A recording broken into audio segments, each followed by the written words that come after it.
Hi guys, so today I did a lot of prepping.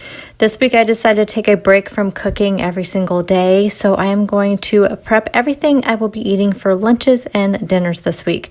This prep took me 2 hours from start to finish, that included setting up and cleaning up. So let's get into the video.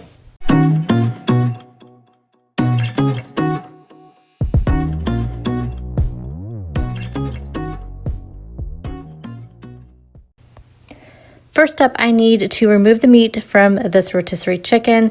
I will be using this for a couple of today's recipes. I always save the chicken bones. What I do is I put them into a freezer bag and then I just keep them in my freezer until I need to make a bone broth. These make fantastic chicken bone broth. I believe I do have a recipe for that when I did Whole30 or something. But anyway, I will link it down below. I'll find that recipe and link it down below for you. Also, I need to cook up some bacon that I will use for one of the recipes and also to have for breakfast. As usual, I will cook the bacon in my air fryer at 400 degrees for 15 minutes.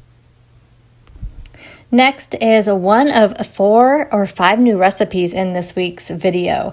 So keto dinner rolls are what I'm going to make. My hope is to use these for some chicken cheesesteak sliders. However, I have a feeling they will not be large enough, but I do have a plan B if they are not. So in my saucepan, I am melting 2 tablespoons of butter.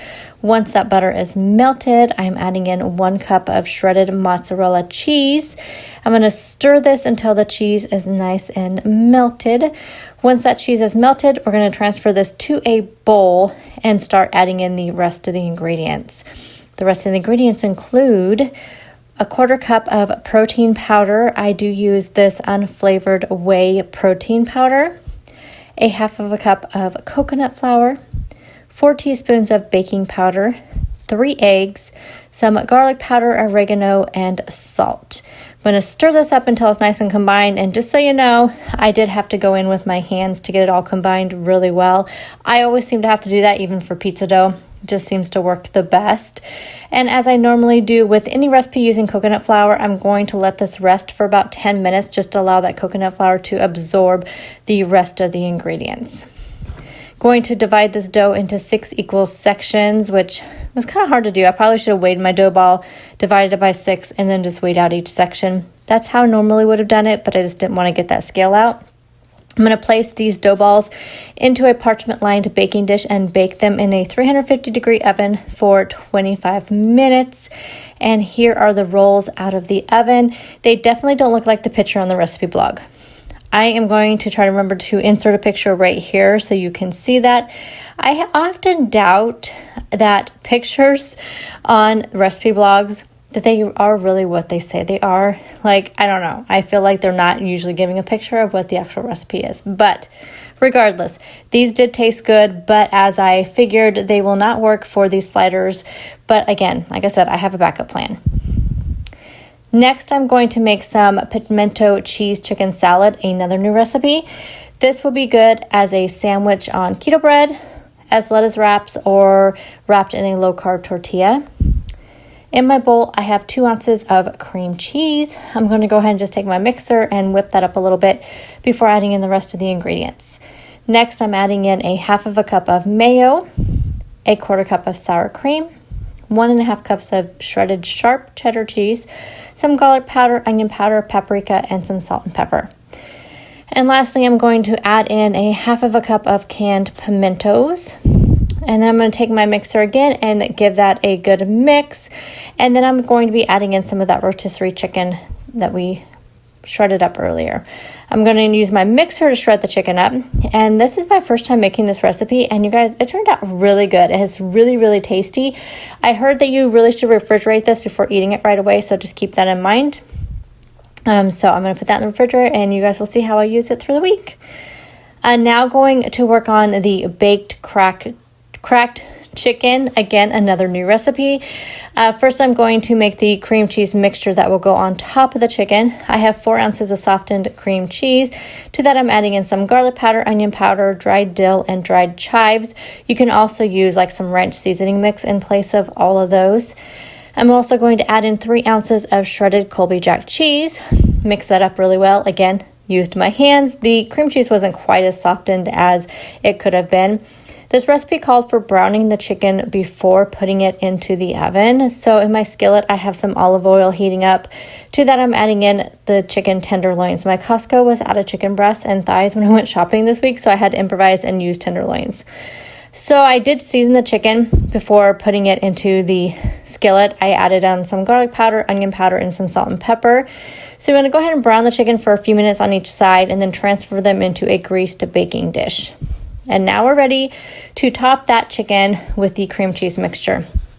So I just kind of spread it out all over it. Like I said, if the cream cheese would have been softened a little bit better, it would have spread out a lot easier. I'm also adding on 4 slices of some of that bacon we cooked earlier and just kind of crumbled it up, put it all over the top, and also adding in 3 ounces of some shredded Colby Jack cheese.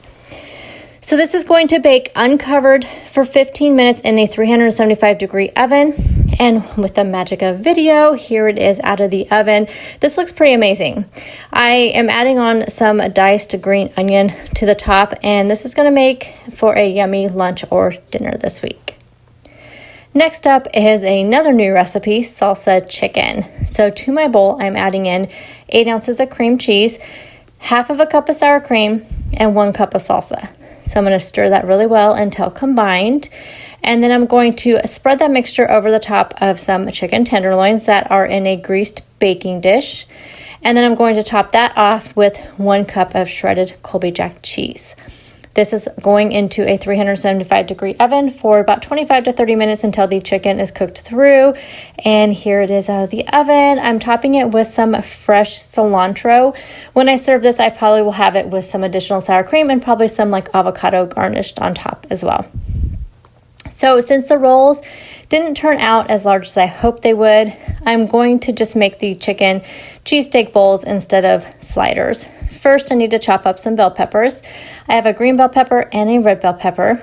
I'm going to cut these up into strips. And also, you guys, if you are new here, welcome to my channel. I hope you will stick around and check out some of my other videos. I do meal prep videos every single week. I have grocery hauls every week. I do recipes. I do review videos. I also do some vlogs and what I eat videos as well. So if you are not subscribed, I hope you will take a moment to do so and hit that notification bell to be notified when I upload videos.